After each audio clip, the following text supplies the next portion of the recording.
Perhatikan penyelesaian soal terkait dengan torsi atau momen gaya. Soal nomor 1, perhatikan gambar. 3 gaya bekerja pada batang yang panjangnya 4 meter dan masanya diabaikan.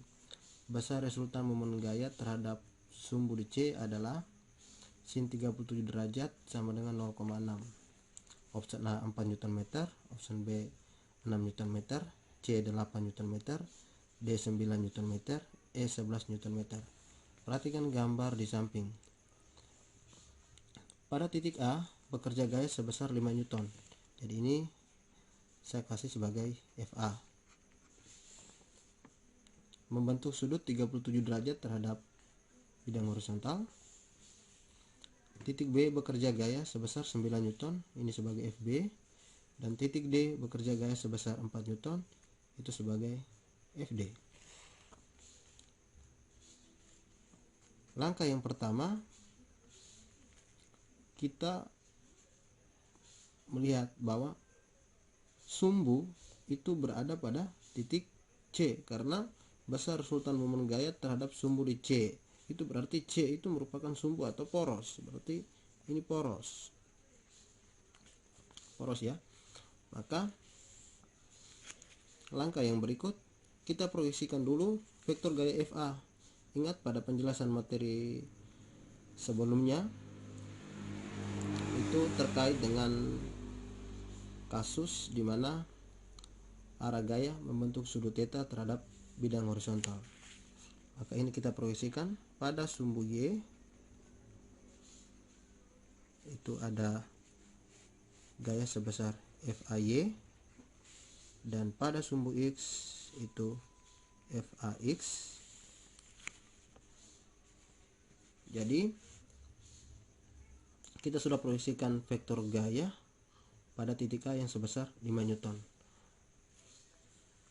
di mana batang ini memiliki panjang 4 meter, AB 2 meter, BC, B ke D juga 2 meter.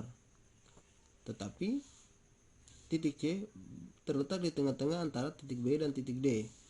Karena panjang BD 2 meter, berarti B ke C itu sebesar 1 meter, C ke D juga sebesar 1 meter. Sehingga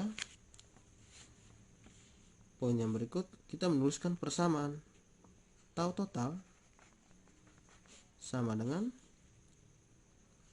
tau A tambah tau B tambah tau D. Tau A sama dengan F AY kali RA tambah tau B FB kali RB tambah tau D FD kali RD sama dengan FAY itu sama dengan FA sin theta kali RA. Kenapa sin? Perhatikan di gambar.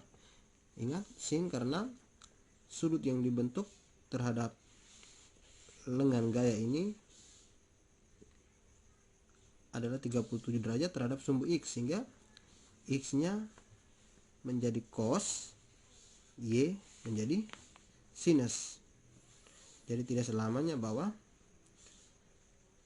sumbu X itu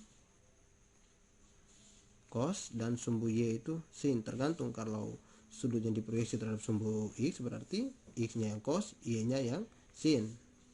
Kalau diproyeksi terhadap sumbu Y berarti Y itu cos, X nya menjadi sin. Ditambah dengan FB kali RB tambah FD kali RD sama dengan, kita perhatikan arahnya. Ingat bahwa torsi itu merupakan besaran vektor, punya nilai juga punya arah. Jadi ingat bahwa titik C ini merupakan poros. Kita melihat arahnya, ingat arahnya selalu menuju ke poros ya untuk FA. Berarti arah putarannya begini.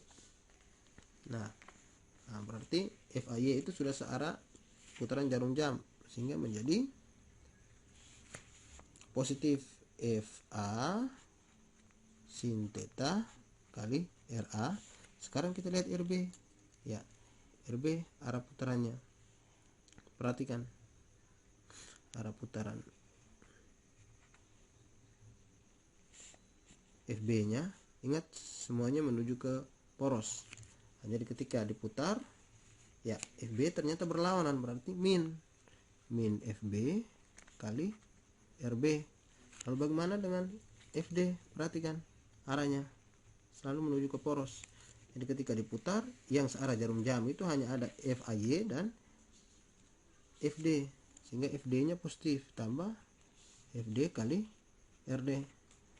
Maka tinggal kita masukkan angkanya saja, 5 kali sin 37 derajat kali RA. Ingat jarak dari titik tangkap gaya FA ke poros, berarti AB 2 tambah BC kan 1, sehingga 2 tambah 1 3 kurang FB nya 9 kali RB jarak dari titik B ke C 1 tambah FD jarak dari FD ke C itu 1, sehingga menjadi 4 kali 1, sehingga 5 kali sin 37 derajat 0,6 kali dengan 3 kurang 9 kali 1 9 tambah 4 kali 1 4 sama dengan 5 kali 0,6 itu 3 kali 3 sama dengan 9 kurang 9 tambah 4, sehingga 9 kurang 9 0 tambah 4 4, sehingga 4 Newton meter ya. Jadi besar resultan momen gaya terhadap sumbu di C adalah 4 Newton meter ya. Jadi di soal ini option yang benar adalah option A.